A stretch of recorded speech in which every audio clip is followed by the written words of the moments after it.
It would be the first win in the other Columbia since 2017. You kind of talk about that home field advantage that both teams certainly have, and it's going to be a sellout crowd on Saturday. They're doing a blackout, so I'm sure it's going to be an equally hyped and true SEC atmosphere in Missouri this weekend.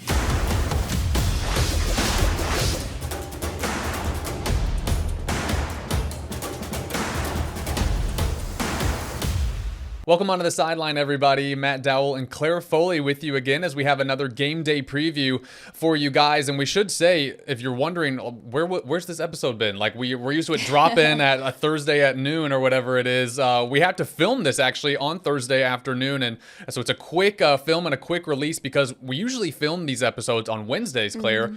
But because of the status of LaNorris Sellers, we were like, well, we can't film a game day preview. We're waiting for the availability report too. So we couldn't do this episode without knowing the status of LaNorris Sellers. And so we did have to wait on that news and wait to film. And so dropping this episode a few hours later than normal. But if you don't listen to it until Thursday night or Friday morning anyway, then you probably didn't even notice. But we'll get into the status of LaNorris Sellers here in a minute. And of course, today we're previewing South Carolina and Missouri. But first, Claire, I think I would be remiss if we didn't mention Connor Shaw and the health scare that he had up in Greenville last night. A very scary situation. I'm just going to read. We're filming this at about 2:30 on Thursday afternoon, September 18th.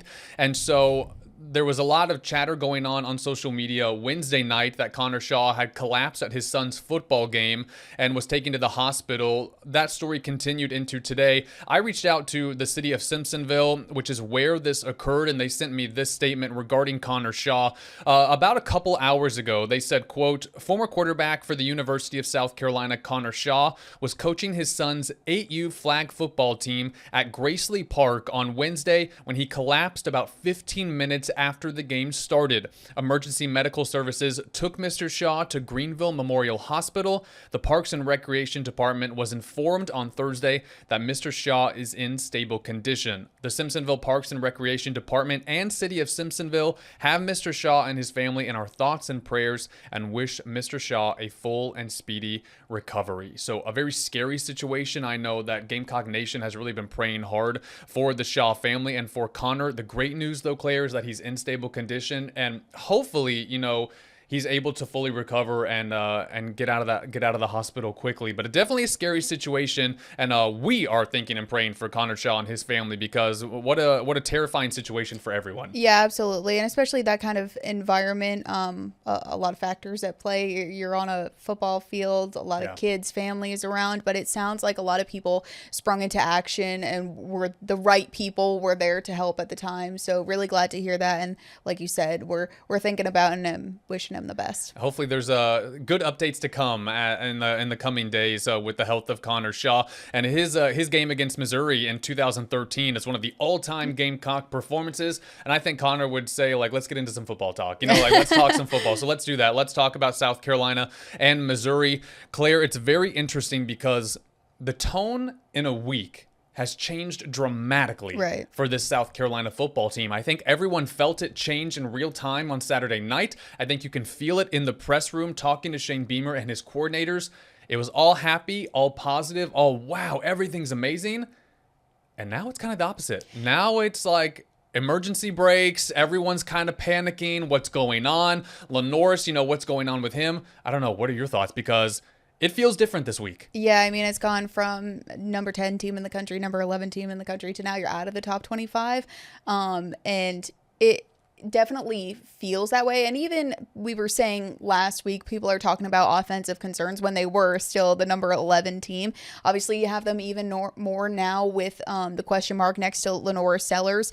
And people aren't happy with how they've performed so far. And like you said, the vibe in the press room kind of is like on edge a little bit like that. But you also have to remember they're still 2-1. Yeah. So there's a lot of season left to be played.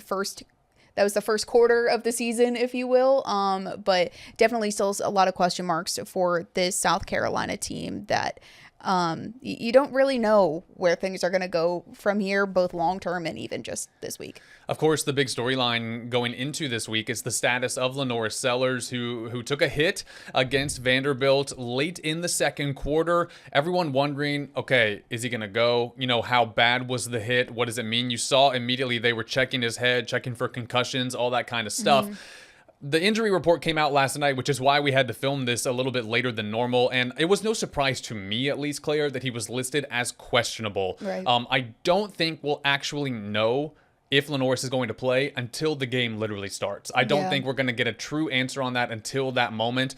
But I think, we've seen some national reports with Pete Thamel and some big national reporters who say, that LaNorris has practiced this week, that he has seen the field. So maybe that suggests that he is going to play at least a little bit on Saturday. But it is kind of a wait and see game. And that really changes the entire, complexion of this matchup if LaNorris is on the field or not. Yeah, I think it's definitely something they have to be really careful with. I mean, we have come on here and said that we really need the offensive line to step up because we need that protection for LaNorris Sellers, because once it hits LaNorris Sellers, there's a huge shift in the potential and capability of this team. And not to knock Luke for that, but it's just the reps even. Yeah, he's a 6th year, but he hasn't had that consistent playing time in the quarterback position. So innately there's a lot of question marks, especially when you're comparing him to the guy that was the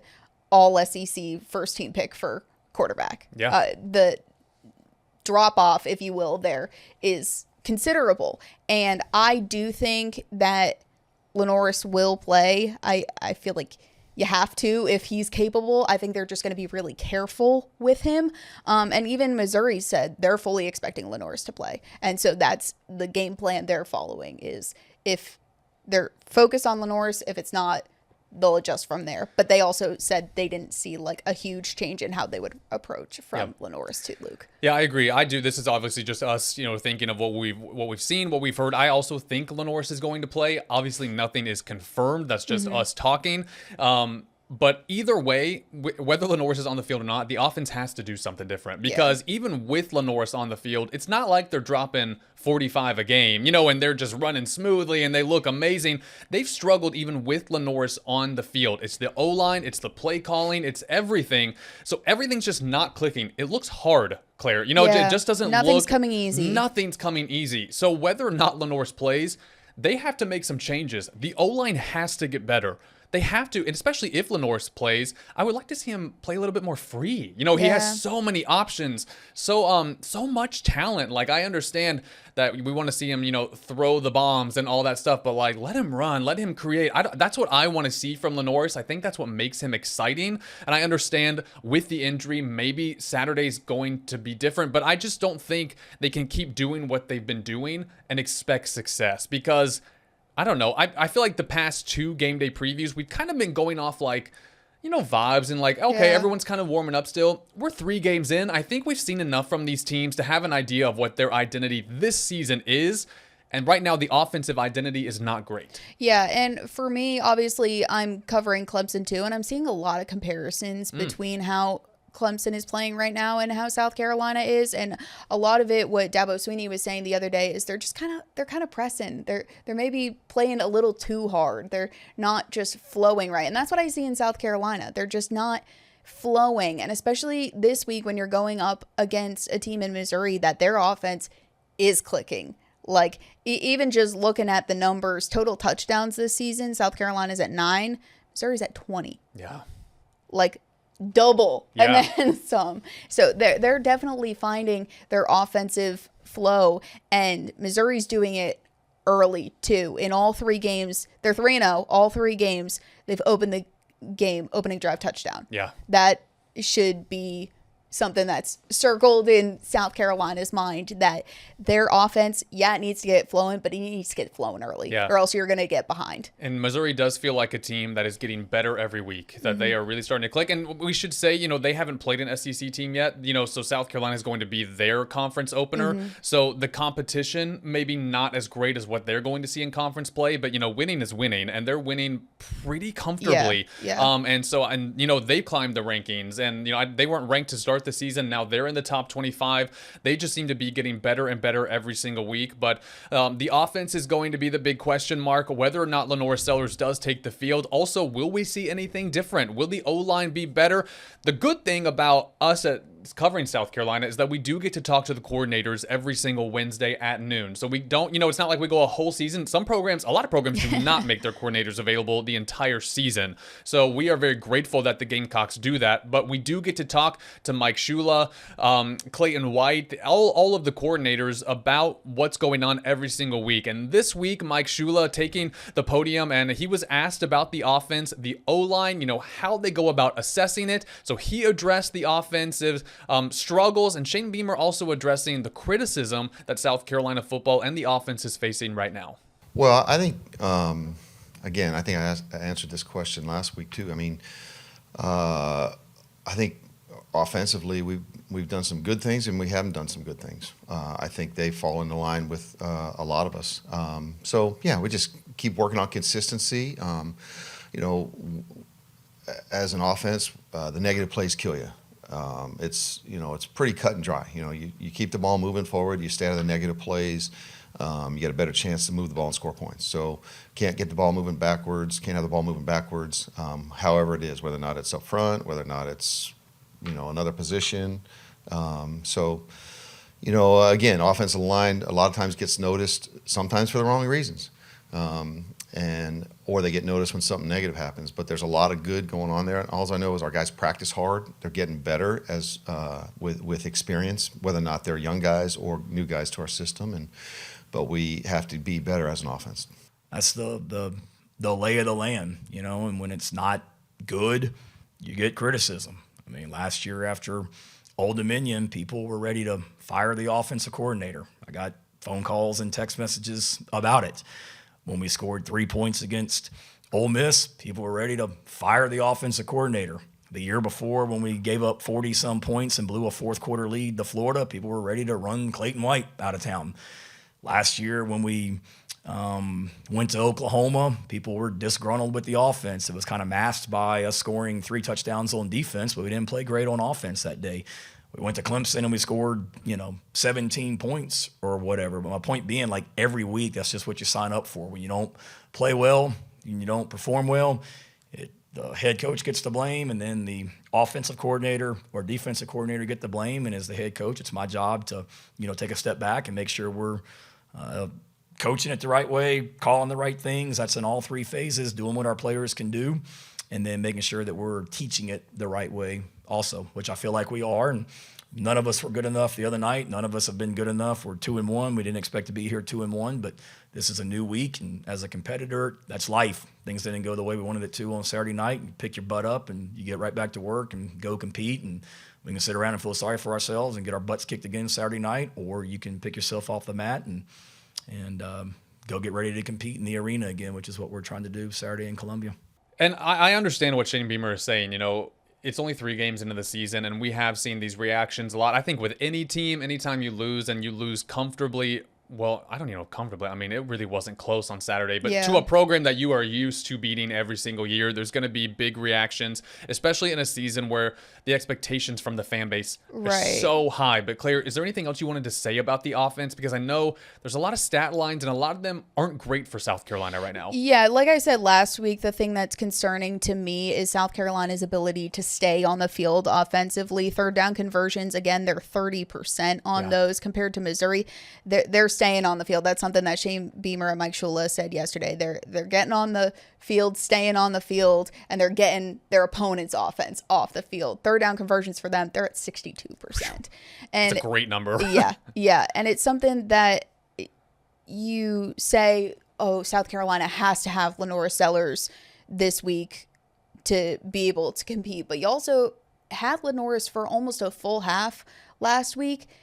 There was only 1 touchdown on the opening drive. And so it's, even if LaNorris is back, probably not going to be at 100%, but you still need him to still get going and be the potential that everybody saw out of him. So I don't blame any one position or group. It's not just the O-line. It's not just the quarterback position. And even on the defensive side, I just think there's something that isn't clicking. There's another level they need to get to, whether it's in physicality, in something Luke talked about was having all eyes, and something that I keep hearing from both South Carolina and Clemson is just having all guys doing their job in the moment, not 9, not 10. You need everybody doing their job. Absolutely. So that's a good segue into the defense, because I think a lot of us were surprised. I don't know. We kind of predicted it would be a high-scoring game against Vanderbilt, just with the way their offense runs. But obviously that did not happen for South Carolina. But I think I was surprised at how sloppy South Carolina's defense looked against Vandy, and I said that in our instant reaction episode. But a lot of it was, I mean, there were so many missed tackles. I mean, a lot of it just came down to like fundamentals, and I think that was what was most shocking. But I do think, the offense, they go hand in hand. I think even if you have a great defense, if they're on the field all the time, there's only so much they can do. If they're just constantly under pressure and constantly having to be out there, that puts a lot of pressure on them to try and come up with the goods. And then if the offense is going 3 and out, every time, it's a lot to put on the defense. But it was a sloppy performance from the defense against Vanderbilt, and I was surprised at that because we've come accustomed to seeing them be very disciplined. And I'm interested to see what changes they make, because is it a one-off? Are they going to be able to get it back? Which Clayton White says, that it's not the end of the world what happened on Saturday, that there are fixable things. A lot of it are very fixable, but I'm interested to see, are we going to see a theme with South Carolina? Because they dropped 30 points to Missouri last season, but they won that game. The last time a team scored more than 30 was the LSU game a full season ago, when they scored 34, I believe, or 31, something like that. But this South Carolina team in the past 12 to 14 months has not allowed a lot of points from their opponents. The defense has been pretty consistent. So I think it was shocking to see the Commodores come in and really just put it on them pretty easily. And I don't want to say it's an effort thing for South Carolina. I'm not going to call that into question, but I do think that maybe Vandy came in with a little bit of an edge on them in terms of the physicality. They came in ready to play, and I think we honestly even saw that from South Carolina State too. Like, you have that underdog mentality for both of them. For Vandy, they haven't historically been good. Obviously, we told you last week about how South Carolina had historically had the upper hand in the matchup, and I think it was a little bit of a chip on their shoulder. They have a really good quarterback. They have an impactful offense, and I think they came in.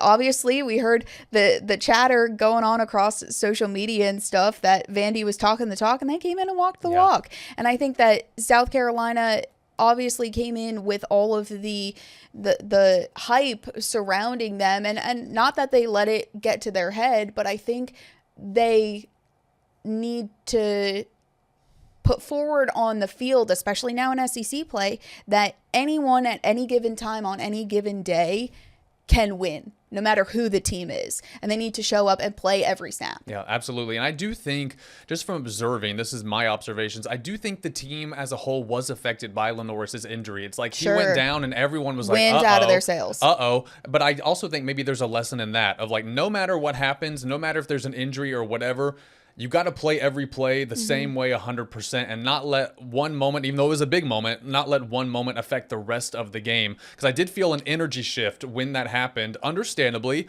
but maybe they can take something from that and just focus on what they have to do and what control what they can control, as Dawn Staley always says, with her team. And so we'll see if the defense, what adjustments they make, what improvements they make on their side. But Clayton White, the defensive coordinator, talking about, he really said that he wasn't overly concerned. He was not panicking over what happened on Saturday. And he really said it was just a bad day at the office. Well, it wasn't a bad week. It was more just a bad day. We had a great week of practice. Our guys always work extremely hard. They were really upset. That's the first time we've given up 30-some points in a long time, and we just want to keep grinding. It's one of those things where we just want to just take every day and be very consistent and pick up the intensity in every little thing that we do as a coaching staff and as a group. At the linebacker room, ourselves up front in the DB room, just want to keep harping on consistency, being physical when we can at practice, playing together, more importantly, and just keep up, just get back on track. Let's get into the series history between Missouri and South Carolina. I think sometimes too, Claire, we think all these teams have 100 years of history against each other, but that's not the case. Of course, Missouri not a newer to the conference of the SEC in the last couple of decades, but they've only played 15 times in the past, and it has been back and forth. Missouri leads 9-6 overall, but pretty even for the most part. But I think the one that really stands out, sometimes you have to look at, dive into the series head to head and where are the wins coming? Where's everything being played? They played 6 times in Columbia, Missouri. Missouri's won 4 of those. So they do have the matchup edge when they play at Missouri, which of course is where Saturday's game is. And South Carolina has won 4 of the 7 at Williams-Brice. So it's back and forth, pretty even. Nothing, it's not like the Vanderbilt matchup where everything was so heavily skewed towards South Carolina. This one's been pretty even overall. And of course, South Carolina won last year. And what was a fantastic game at Williams-Brice Stadium. Holy moly, was that that was one of my favorite games of the entire year. And I think a lot of people feel the same way. But when you look at the series history, nothing really to tell you that things are swaying one way or the other, but I think if you look at where things are now, Missouri is the favorite going into Saturday's game. Yeah, absolutely. I agree. Even like if you look at the scores of all those games, they're all pretty close games, and usually are a fight to the finish. I mean, this one is jokingly, well, actually, seriously, because there is a trophy. It's called the Mayor's Cup because both cities are Columbia. So the Mayor's Cup is on the line here. I was going to say, let me do my favorite toss. Claire, tell us what's at stake. What's at stake? Dun, dun, dun. We need to have like some music. Yeah, we do. We need some music in there. But tell us what's at stake. So obviously the Mayor's Cup trophy, bragging rights of the real Columbia. We had the fight in Clemson of the real Death Valley between them and LSU. So now it's who's the real mayor, who's the real Columbia. It would be the first win in the other Columbia since 2017. You kind of talk about that home field advantage that both teams certainly have, and it's going to be a sellout crowd on Saturday. They're doing a blackout, so I'm sure it's going to be an equally hyped and true SEC atmosphere in Missouri this weekend. It would be, if South Carolina wins, it would be the first back-to-back win in this series since they went 3 in a row from 2016 to 2018. And it would make South Carolina 9-1 in their last 10 regular season games. Obviously, that loss last week hitting the streak a little bit. Yeah, but it has been, Missouri's a tough place to play. Yeah. And it's been a minute since they have won there.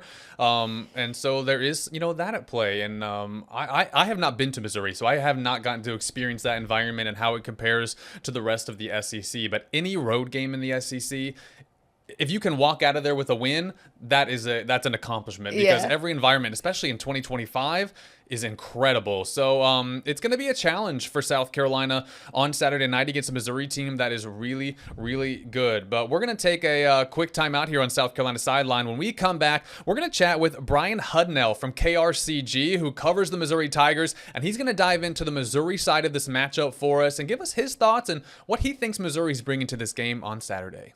Every week on our Game Day preview, we invite an analyst or a journalist that covers South Carolina's opponent to come on the podcast and give us the perspective of who South Carolina is playing. So this week, we have reporter Bryan Hudnell from KRCG in Columbia, Missouri. And he spoke with us about Missouri, what they're doing this season, what they're doing well, and also what they're bringing to this game against South Carolina on Saturday. Here's that conversation with Bryan Hudnell.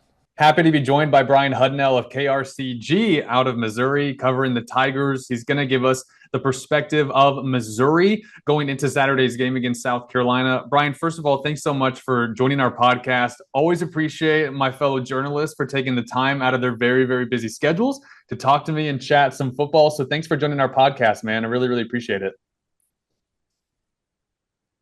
Yeah, thanks for having me, Matt. It should be an exciting matchup on Saturday for sure. So going into this one, it's weird how things have changed here in our Columbia with South Carolina. The mood is very different after that loss to Vanderbilt, but obviously I want to know everything you can tell us about Missouri and what they're bringing into this game, because on your side of this matchup, they have to be feeling very good about themselves. Missouri's clicking. They have cruised to a 3-0 record. What are some of the observations you've seen from Missouri in these first 3 games? Yeah, you kind of mentioned it there, Matt. The intrigue that I have with this matchup is kind of the different directions the teams are going in. And on the Mizzou side of things, I mean, you couldn't have asked for a better start to the season. I mean, you get the big rivalry win against Kansas, a couple weeks ago. And then everything you sort of expected to see in the offseason and in fall camp is kind of happening on the field.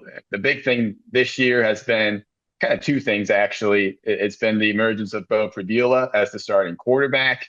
He's been fantastic, just kind of taken over there. And then obviously Ahmad Hardy has just been incredible this year. He's coming off, I think it was like 259 yards rushing against Louisiana. So he's been as advertised. He was a high profile transfer portal addition on that end. So really just, if you're Mizzou, you couldn't have asked for a better start to the year. It would be interesting to see if they can carry it into SEC play and just see if they can, keep the momentum going.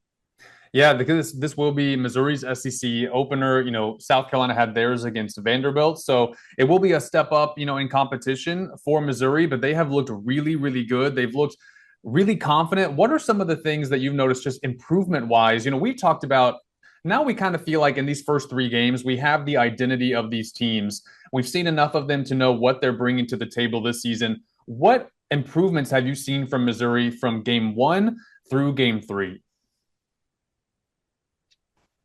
Yeah, I think the improvement with Mizzou has just been really the quarterback play. I think a big talking point heading into the season was, how are they going to replace Brady Cook?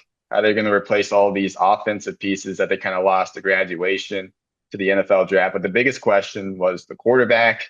They had a big quarterback battle throughout, fall camp. And, obviously, but they kind of got decided, very first game, Sam Horn came in, got hurt. So it was Pribula's job from then on out. But I think with Pribula, I think he gives you everything Brady Cook gave Mizzou for several years. But I think there's a little more upside with his passing. He has the rushing upside. We saw that at Penn State. You kind of seen that through the 3 games. But when you have a quarterback that can do all the rushing stuff and he can throw it down the field and do some special things there, I think that's kind of been sort of the difference with Mizzou, because they're always are good at running the football. Pribula helps with that, but it's just been the added bonus that they're very balanced. They can run the ball, which I think is what they prefer to do, but they can also throw it down the field too. And that's been the cool part for these 3 games so far. Every football game, there's a matchup within the matchup. The one kind of showdown that we're all looking forward to seeing. What's the matchup within this matchup between South Carolina and Missouri that you're really keeping your eye on Saturday night?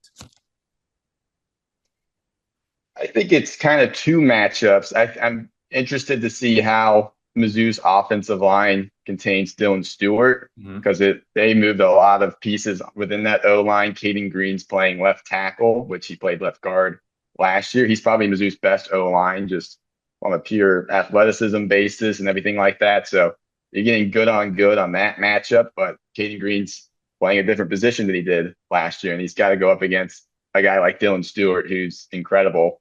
And then obviously, how does Mizzou sort of guard Nick Harbor? He's kind of a unicorn at the wide receiver position. I don't think we've played, anybody remotely similar this year as far as Mizzou's side of things. So I don't think you can really replicate that. But I'm interested to see just how the Mizzou secondary contains him. So how do you contain Dylan Stewart? How do you contain Nick Harbor? And then obviously LaNorris Sellers is the complete wild card in all of this. Is he healthy? Is he going to kind of get back to form here? So those are the kind of the things that I'm looking at, those matchups.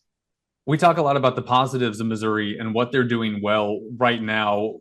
Now let's talk about the other side of things, maybe the weaknesses that they have. Here with South Carolina, all the talk is about the O-line for the Gamecocks and, the struggles that they've had there. What is the one thing that you're seeing that Missouri has kind of struggled with through these first 3 games?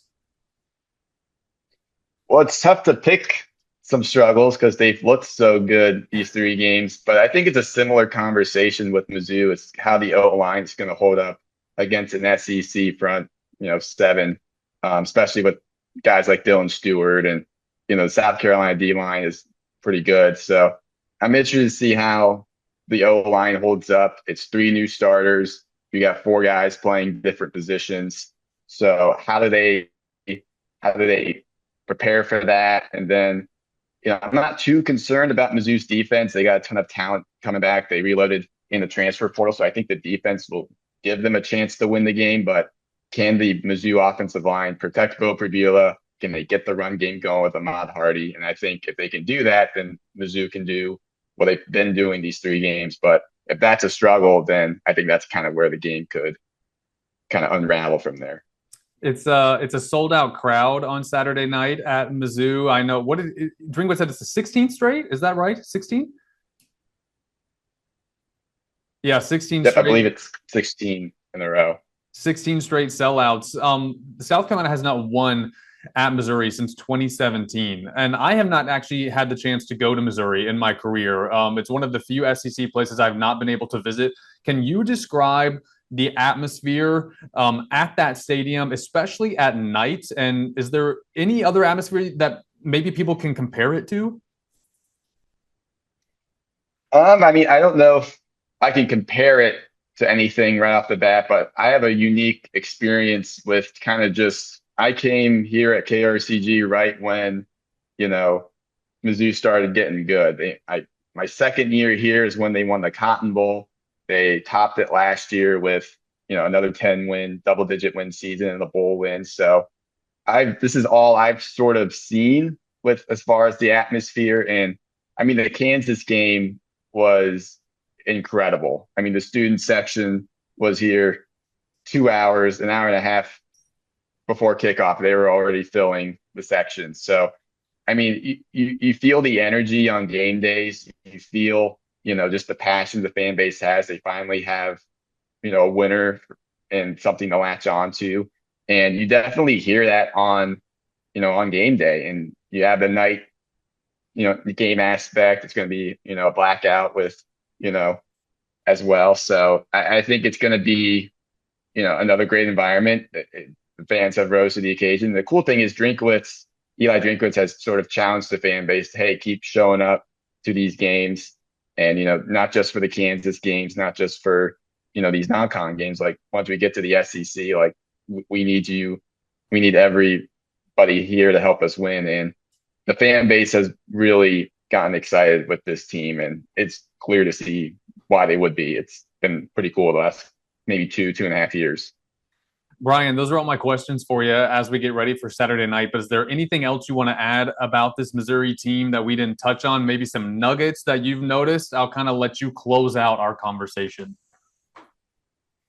Yeah, I'm excited about the game. I think both teams really need this game to kind of prove themselves within the SEC. I think it would go a long way for Mizzou's case, just to keep the momentum going and to say, hey, these 3 games weren't just anything fluky. Like we can do this against SEC competition. And then obviously South Carolina needs to kind of bounce back from the Vanderbilt game. So I think both teams really need this win. So I think that's an added excitement there. And I think the cool thing covering Mizzou football is, and listening to Eli Drinkwitz in the press conferences and stuff like that, is they're not really content with how they've played. We as members of the media were trying to highlight the good aspects of how well they've played, and then Drinkwitz will say we still have a lot to improve. So the fact that it doesn't seem like they're satisfied with how they've played, there's another tier that they can unlock. So it'd be interesting to see how they play against an SEC opponent in front of the home crowd again, and I'm excited to see it. I'm excited as well. South Carolina, Missouri on Saturday night. Bryan, I want to thank you so much for joining our podcast. Thanks for giving us the perspective of Missouri. Really appreciate it, and hope you have fun. We're not going to get to go. We'll be watching here from our couches, but I know you'll be on the sideline there, so hope you have fun.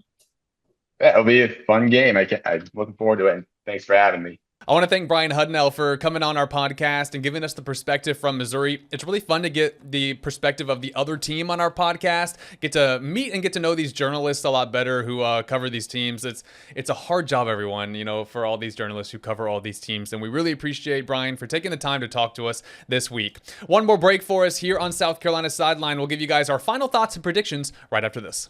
Time for our final thoughts and predictions for South Carolina at Missouri. Claire, this is a tough one because there are so many unknowns going into this. We don't know the true status of LaNorris Sellers. even if he does play, how is he going to look? If he doesn't play, Luke Doty being in there changes a lot. How is the defense going to look? And also, they're taking on a Missouri team that's pretty dang good. Yeah. I mean, pretty good, and it's going to be a sellout crowd. So, I don't know. Who wants to go first? You, me? I mean, this is a tough one to call. Yeah, I mean, I think even if LaNorris Sellers had not gotten hurt last week and he was just like rolling back in perfectly healthy, I think we still have some questions because we feel like the offense and even the team as a whole hasn't reached their full potential yet. So it's when is everything going to click? When are they going to hit a new gear? And obviously the time is now. We're heading into the second game in conference play. It's time. You're in the second quarter now of the season. There's no time for, and that's something Shane Beamer talked about too. He's like, you can't really have patience in a 12-game season. Yeah. He compared it to other sports like baseball and softball where they have 40-plus games. You don't have time to wait around for things to figure themselves out, and South Carolina has to do it. Honestly, because of all the unknowns and because of how well Missouri's doing right now, I'm taking Missouri in this game. I think it's going to be 35-14. I think we've seen Missouri's offense like really flowing so far, and I don't know that South Carolina's defense has been good. That's a fair thing to say. Say you take last week out of the equation, it was just a fluke. But Missouri's offense has been that good. And I think that that's going to show in their home field advantage. Yeah. And there are just too many question marks for me on the offensive side for South Carolina. And you wonder too, like, as the game goes on, the third, fourth quarter, will Missouri wear them down in some sense, in some way? I think this is a tough one. This is going to be the first time on this podcast all season that I'm not picking South Carolina. And I think if I picked South Carolina, we are unbiased journalists. I know that this is a Gamecock themed podcast, but we do approach things in an unbiased way. And I think if I picked South Carolina, I would really just be doing it out of fan service, to just, say South Carolina because we're a South Carolina podcast. I just don't think they're the better team coming into this matchup. I agree. And so I am picking Missouri as well. And I think it's going to be 28-14. That's my pick. I think there's just too many question marks right now. Would we love to be wrong? Would we love to be proved wrong on Saturday night? Absolutely. But I think right now, if you just look at it from a statistic standpoint, from a factual standpoint, and from what we've seen from both teams, I think Missouri is the pick to win this game. And South Carolina, I think, has got a big challenge in front of them. How are they going to rebound from that Vanderbilt loss? So I think it's almost like, we were saying this after for our reaction on Sunday, is that it feels like South Carolina is back to having to prove themselves again. Yeah. And how quickly that flipped from all the adoration and all of the compliments and all, the fun and excitement. Now it just feels like everything's flipped. And because Saturday was just really a nightmare scenario for them, now they have to go back to the drawing board and kind of prove what this year's team can do. I think we're kind of done with last season at this point. We're 3 games in, and we have seen what South Carolina can do. So can the offense change things? Can the defense be tighter? Is LaNorris healthy? There's just so many question marks. And I'm looking forward to seeing how South Carolina answers those questions. And maybe that's what they need. Maybe.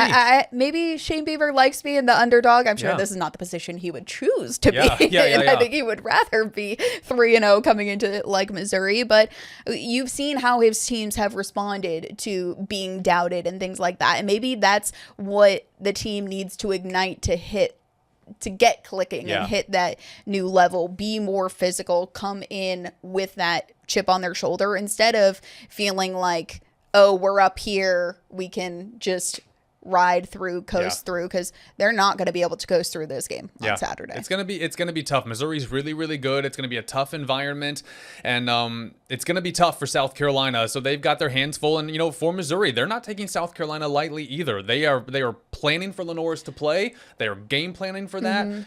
So they are coming into this as if South Carolina is 100% with their A game. But that being said, when we talked about the vibes earlier, I think the vibes are certainly a lot better with Missouri. Obviously, they're 3-0. That contributes to it.